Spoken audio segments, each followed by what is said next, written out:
Maya-maya pa, ang birthday girl na si Yen bumangka pa sa kwentuhan. Oy, kung gusto magpaturo ng mga English na malalalim. Wow! Example.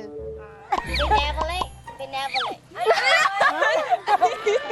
Benevolent. Parang inano mo lang eh. May sarili siyang dictionary. The meaning.